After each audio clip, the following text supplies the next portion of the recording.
ఎటువంటి బాధలంటే ఆనాడు నా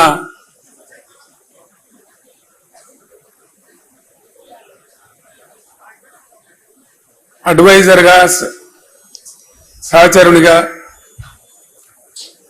రాజీ లేని పోరాటం చేసినటువంటి మానీయులు స్వర్గీయ జయశంకర్ గారు నాతో పాటు ఉండేది. అనుక్షణం ప్రతిక్షణం ఉండేది నాతో పాటు, అన్ని సందర్భాలలో ఉండేది. ఆయన ఎంత గొప్పవాడంటే చాలా మంది జీవితంలో చాలా పనులు చేస్తారు, ఏదో ఒక స్టేజ్లో రాజీ పడిపోతారు. ఎందుకు పడతారో తెలియదు. కఠోరమైన సిద్ధాంతాలు నమ్మినటువంటి కొంతమంది పెద్దలు కూడా ఒక సందర్భం వచ్చేటప్పటికీ ఆ సిద్ధాంతాన్ని పక్కకు పెట్టి కూడా కొన్ని పనులు చేస్తారు. ప్రొఫెసర్ జయశంకర్ గారికి ఉన్న ఒక గొప్పతనం ఏంటంటే ఆయన ఆజన్మ తెలంగాణవాది, ఆజన్మ అన్కాంప్రమైజ్డ్ తెలంగాణ ఫైటర్, అన్డౌటెడ్లీ. ఎందుకంటే ఒక 14-15 ఏళ్ళు సుదీర్ఘంగా ఆయనతో పాటు నేను కలిసి పనిచేసిన కాబట్టి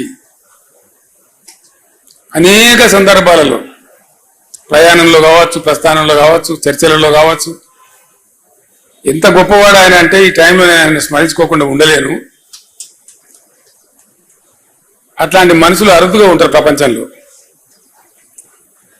ఎక్కడి నుంచి ప్రారంభమైంది సార్ మీ ప్రస్థానం అంటే హైదరాబాద్ స్టేట్గా ఉన్నప్పుడు, అక్కడ ఆంధ్ర రాష్ట్రం ఉన్నప్పుడు నిజాం రాజు పెట్టినటువంటి పాఠశాలలు ఉండేవి మన దగ్గర. మల్టీపర్పస్ హై స్కూల్స్ కావచ్చు, మరొకటి కావచ్చు. మర్కజీ స్కూల్ అని ఒకటి ఉండేది వరంగల్ టౌన్లో. ఆ మర్కజీ స్కూల్లో ఆయన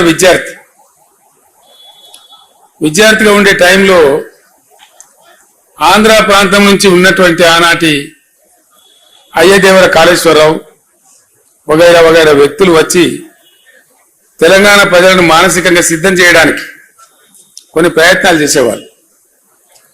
దానిలో భాగంగా ఆయన వచ్చి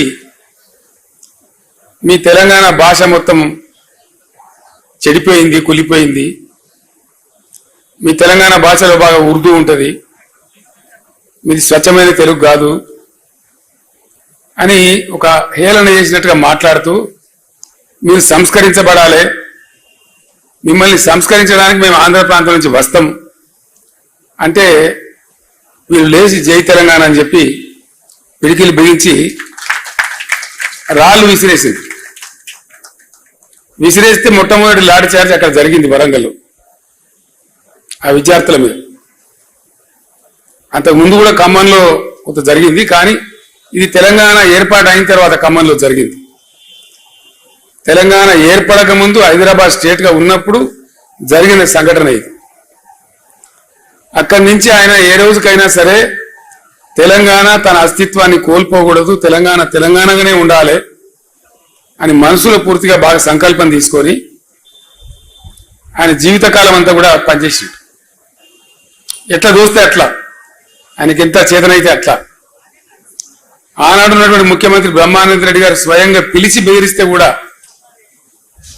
నేను ఊసి చేస్తామంటే చేయండి సార్, మీ చేతిలో అధికారం ఉంది, నేను మాత్రం తెలంగాణ పందా వీడే ప్రశ్నే లేదు అని చెప్పి నిలబడ్డ దీశాలు. అట్లా ఇంక అనేక సందర్భాలు, అనేక బెదిరింపులు, అనేక ఇది. ఒక తీయటి అనుభవం ఏంటంటే వారితోని వారు ఎంత అన్కాంప్రమైజ్డ్, ఎంత రాజీ లేని పోరాట పంద ఉన్న వ్యక్తి అంటే, సరే జరిగింది, జరుగుతా వచ్చింది, చరిత్ర అంతా జరిగింది, విలీనమైంది. విలీనం టైంలో సిటీ కాలేజ్ దగ్గర 7 విద్యార్థులను చంపేసినారు కాల్పులలో. అవన్నిటికీ సాక్షి ఆయన. తదనంతరం తెలంగాణ ఉద్యమం కోసం కూడా పరితపించిన వ్యక్తి. 69లో ఉద్యమం వచ్చింది, చాలా ఉవ్వెత్తున ఎగిసిపడ్డది. చాలా మంది పెద్దలు పోరాటం చేసినారు, వాళ్ళని కూడా మనము సదా స్మరణీయులు. వాళ్ళు నా ముందు కూర్చున్నారు విజయసింహారెడ్డి గారు, నల్గొండ నాయకులు.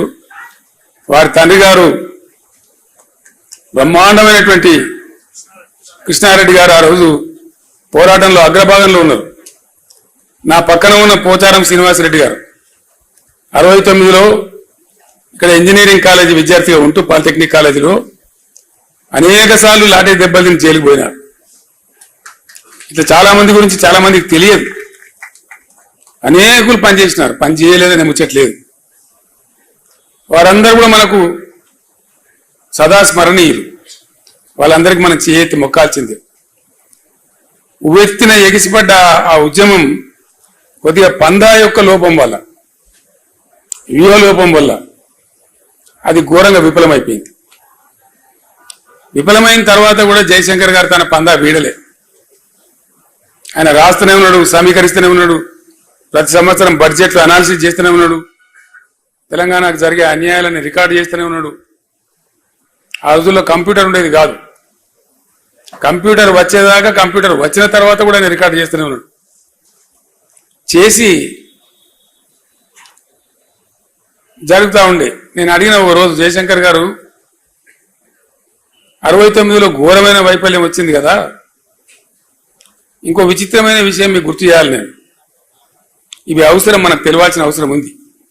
మీరంతా ఈ స్టేజీ పైన కానీ కింద కానీ అతి ముఖ్యమైన నాయకులు ఉన్నారు కాబట్టి ఈ విషయం నేను మీతో పంచుకోవాలని అనుకుంటా ఉన్నా.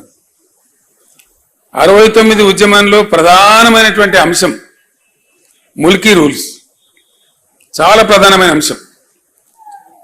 ఆనాడు ఉన్నటువంటి యువకులు, చదువుకుంటున్న విద్యార్థులు, ప్లస్ ఉద్యోగులుగా ఉన్నటువంటి వాళ్ళు, మన టీఎన్జిఓలు, వాళ్ళు కూడా బాగా హైలైట్ చేసి కొట్లాడిన విషయం ఏంటంటే ముల్కీ రూల్స్. మేము చదువుకుంటే ఏం లాభం, మా ఉద్యోగాలు మాకు వస్తలేవు కదా, తస్కరించబడుతున్నాయి కదా అనేది మేజర్. నీళ్ళ విషయంలో అప్పుడు కాలాలు కొంచెం బాగుండేది, వర్షాలు బాగా కురిసేది. ఈ మన మన మన ఉద్యమ ప్రస్థానంలో జరిగిన ప్రస్తావన తక్కువ ఉండేది అప్పుడు, కానీ ప్రధానంగా ముల్కీ రూల్స్ మీదనే ఉండేది. ఒక విచిత్రమైనటువంటి పరిస్థితి ఏంటంటే ముల్కీ రూల్స్ పేరిటనే అసలు అందులో పాల్గొన్న వాళ్ళు చెప్తే కళ్ళకు నీళ్లు వస్తాయి మనకు.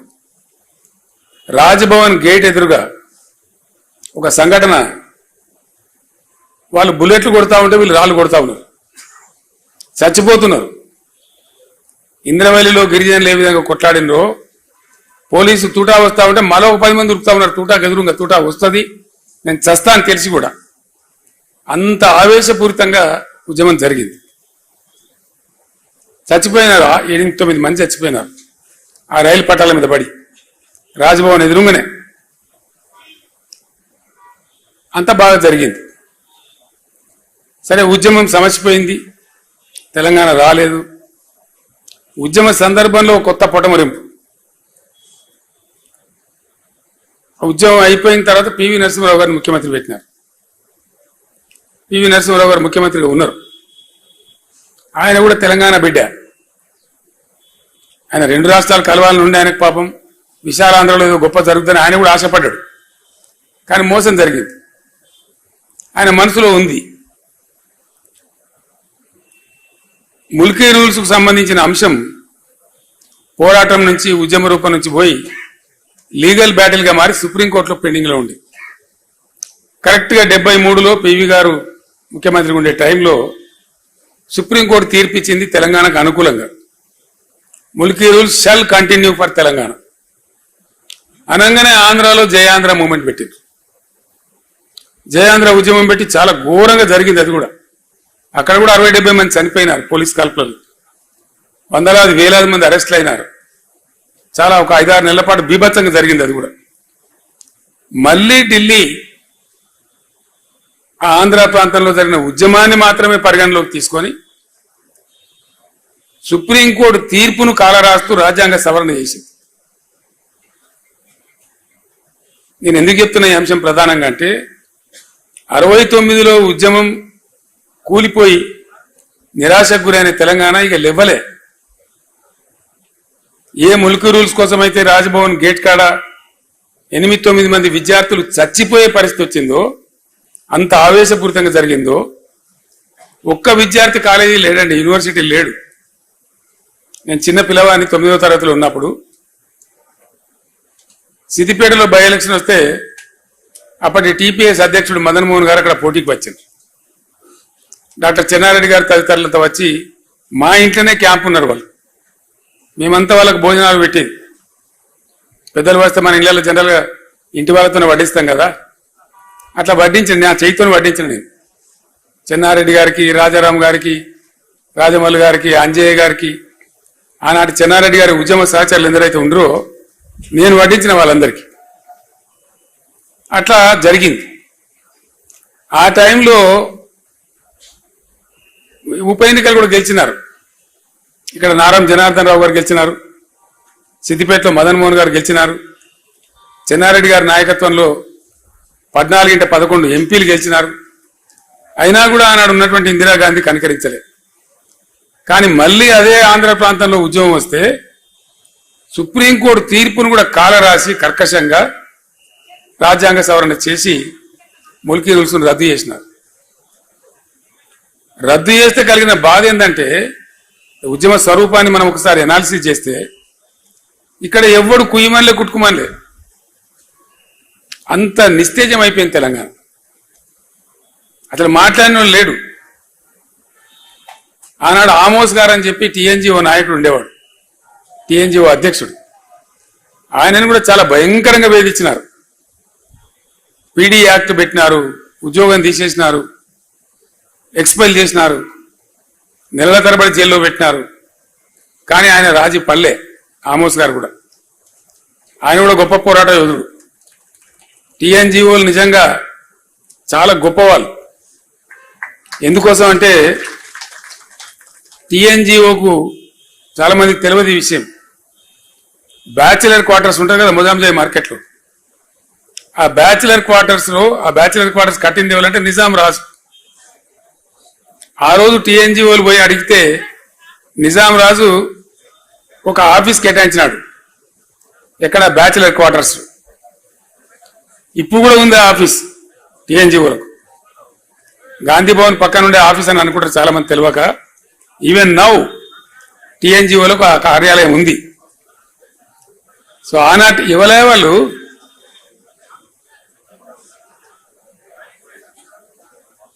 వాళ్ళకి సబ్జెక్ట్ పట్టలేని వాళ్ళు వాళ్ళని పంపిస్తే మంచిది అడిగి. ఆ టీఎన్జిఓ కార్యాలయం ఇప్పుడు కూడా ఉంది. తమాష ఏంటంటే ఆంధ్రప్రదేశ్ ఏర్పడి 58 సంవత్సరాలు ఆంధ్రప్రదేశ్గా కొనసాగినా టీఎన్జిఓలు మాత్రం వాళ్ళ ట్యాగ్ తీసేసుకోలేదు. ఎంతమంది ముఖ్యమంత్రులు, గివ్ ఏ బిగ్ హ్యాండ్, ఇంతమంది ముఖ్యమంత్రులు ఉన్నారు కదా. స్వామిగౌడ్ గారా వారు టీఎన్జిఓ అధ్యక్షులుగా పనిచేసిన ఉద్యమంలో ఉరువు తొలగించారు. దేవి ప్రసాద్ గారు ఉన్నారు. వాళ్ళు ఎన్నడూ కూడా ఆ టీఎన్జిఓ ట్యాగ్ తీసేయలే. ఒకటే స్టేట్ కదనా, ఎందుకయ్యా మళ్ళీ తెలంగాణ పేరు మీద ఉద్యోగ సంఘం అంటే మేము తెలంగాణ ఉద్యోగ సంఘంగానే ఉంటాం, మంచి అయినా సరే చెడ్డ అయినా సరే అని ఉన్నటువంటి ఒక గొప్ప సంఘం టీఎన్జిఓ సంఘం. కొద్దిమంది అంటే జయశంకర్ లాంటి వాళ్ళు, టీఎన్జిఓ లాంటి వాళ్ళు అక్కడోళ్ళు తమ పట్టు మీద ఉన్నారు. మనసులో ఉన్న భావాన్ని అట్లా పెట్టుకొని ఉన్నారు. దిక్కుమొక్క లేకపోయినా ఉన్నారు. ఇట్లా ఉండే తెలంగాణ. నేను జయశంకర్ గారిని అడిగిన, సరే ఉద్యమం ఆరిపోయింది, ఎక్కడెవరు లేకుండా అయిపోయిండు, ముల్కీ రూల్సే రద్దు చేస్తే మాట్లాడేవాళ్ళు లేకుండా పోయిండు, మరి మీరు ఏం చేశారు సార్ అని అడిగింది. ఏం లేదు, లెక్కలు వేసుకుంటా కూర్చున్నా, ఎక్కడన్నా సుఖదగి పడేట్టు మీటింగ్ పిలిస్తే పోదుంటి, అందులో భాగంగా మీ దుబ్బాక కూడా వచ్చినా అని చెప్పిండు ఆయన. మీ దుబ్బాక ప్రాంతమే కదా, అక్కడ కూడా వచ్చినా అని చెప్పి. ఎంతమంది వద్దరు మీ మీటింగ్లో కొని అడిగిన నేను. ఓ 15 మందో 10 మందో 20 మందో వచ్చేది. అక్కడికే మేము తృప్తి పడేది అన్నాడు. ఎందుకు ఆ ఉద్యమ ఆ సభలు ఎందుకు కొనసాగించారు అంటే ఆయన నికార్సైన తెలంగాణ వాది కాబట్టి నాతో ఒక మాట చెప్పిండు. ఏనాటికన్నా ఓ కేసీఆర్ లాంటి ఒక రాకపోతాడా తెలంగాణకు? వచ్చే నాటికి ఎవడన్నా ఒకడు వస్తే తాలూకాకు 10 మందో 15 మందో రెడీగా ఉండాలి తెలంగాణ వాదులు అనే దాంతో మేము కొనసాగించినాము. ఆ సోయి మిగిలింటే చాలు అనుకొని ఆ తిప్పల పడ్డాము అని చెప్పిండు ఆయన. అంటే నికార్సైన తెలంగాణ వాదులు, నిజమైన తెలంగాణ వాదులు అవి అట్లా పనిచేసిండ్రు, అట్లా ఉన్నారు పాపం. ఆశ లేదు, ఆదరించే వాళ్ళు లేడు, అన్నం పెట్టేవాళ్ళు లేడు, కార్లు లేవు, బ్యాండ్లు లేవు, మేళాలు లేవు, ఏం లేదు. వ్యక్తులుగా ఉన్నా కూడా వాళ్ళ పట్టుదల అంత గొప్పగా ఉండి పనిచేశారు. సో వారితో పాటు కొంతమంది సహచరులు ఎప్పటికప్పుడు షేర్ చేసుకునే వాళ్ళు ఉన్నారు. నిజానికి నేను ఉద్యమం ప్రారంభించేదాకా జయశంకర్ అనే ఒక వ్యక్తి ఉండని నాకు కూడా తెలియదు. I never knew. ఎంత కూరుకపోయింది పాతాళ లోకంలో అంటే చాలా దారుణంగా. అసలు మనోళ్ళే మొత్తం హైదరాబాద్లో బతుకమ్మ పండుగ ఆడితే మోటు ఆడే పరిస్థితి లేదు. తెలంగాణ బిడ్డలే కానీ బతుకమ్మ ఆడితే ఏమనుకుంటారో ఏందో అనే పరిస్థితి హైదరాబాద్లో. మనోళ్ళంతా ఆనగకాయ బంద్ చేసి సొరకాయని మొదలుపెట్టింది, పుంటికూర బంద్ చేసి గోంగూరను మొదలుపెట్టింది. అంటే మన మాతృభాషను, మన స్వతహాగా మన పుట్టినప్పటి నుంచి ఉన్నటువంటి భాషను కూడా మాట్లాడితే మొరటేమో ఏమని అనుకుంటారేమో అనే స్థాయికి నెట్టివేయబడ్డది తెలంగాణ. ఘోరాతి ఘోరం. నేను జయశంకర్ గారు ఒక రోజు ఉద్యమంలో తిరుగుతా ఉన్నాం. ఆ పై ప్రాంతానికి పోయినాము, ఆదిలాబాద్ బహుశా ఏ ప్రాంతానికి పోయినామో. తిరిగి హైదరాబాద్ వస్తా ఉన్నాం. వస్తా ఉంటే పైనుంచి కోరుట్ల, జగిత్యాల నుంచి ఆ సిరిసిల్ల మీదుగా వస్తా ఉన్నాం. సిరిసిల్ల పట్టణంలో రాత్రి మేము 11:45 అవుతా ఉంది. కారు హెడ్ లైట్లలో కనపడుతున్నాయి, గోడల మీద నినాదాలు. విపరీతంగా పదుల సంఖ్యలో చచ్చిపోతారు.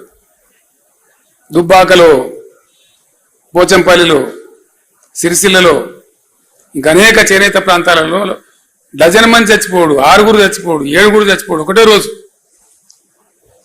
అక్కడ ఉన్న కలెక్టర్ గారు జనార్దన్ రెడ్డి గారు అని ఉండే పాపం, జాయింట్ కలెక్టర్, ఆయన గోడల మీద రాయించిండు రాతలు. ఏమి రాయించిందంటే ఆత్మహత్యలు, సావులు సమస్యకు పరిష్కారం కావు, మీరు చావకండి. అప్పటికి 60 ఏళ్ళు 65 ఏళ్ళు స్వతంత్రం వచ్చి దేశానికి. నేను జయశంకర్ గారితో 60 ఏళ్ళ స్వతంత్ర దేశంలో ఏమో గీ నినాదాలు మనం గోడల మీద చూసేది. ప్రపంచం ఎటుపోతుంది, మనం ఎటుపోతున్నాం, మనం బతికేం సార్ ఈ తెలంగాణ అంటే. ఇక అయితే నీతోని కావాలని కేసీఆర్ని దండాడాలి, ఇవ్వకుంటే నువ్వు గట్టిగా మొండి ఉన్నావు, నువ్వే కొసదాకా నిలబడాలి, ఏం చేస్తావో చేయాలి అని. అంటే అట్లాంటి సందర్భాలు. తెలంగాణ అంటే అంత చులకన భావం, ఏహ్య భావం. తెలంగాణలో ఉండే శాసనసభ్యులకు ఓనోను కొంత మనసులో ఉన్నా ఏం చేయగలుగుతాం, మనం ఏం చేయలేం కదా. నేను మీటింగ్లో పెట్టినప్పుడల్లా ప్రతివాడు అన్నా మన ఉద్యోగాలు పోతే తప్ప మన తెలంగాణలో మనం నమ్మరు, ఇది అయ్యేది కాదు పోయేది కాదు, వృధా ప్రయాస అనే ఒక నిర్లిప్తత, నిరాశ, అసహాయ పరిస్థితి ఎల్లడలు కనపడేది. ఈ నిర్లిప్తత ఎంత పెరుగుతూ పోయిందో తెలంగాణ పరిస్థితులు కూడా, సామాజిక పరిస్థితులు కూడా అంత దారుణంగా దిగజారుతూ పోయింది.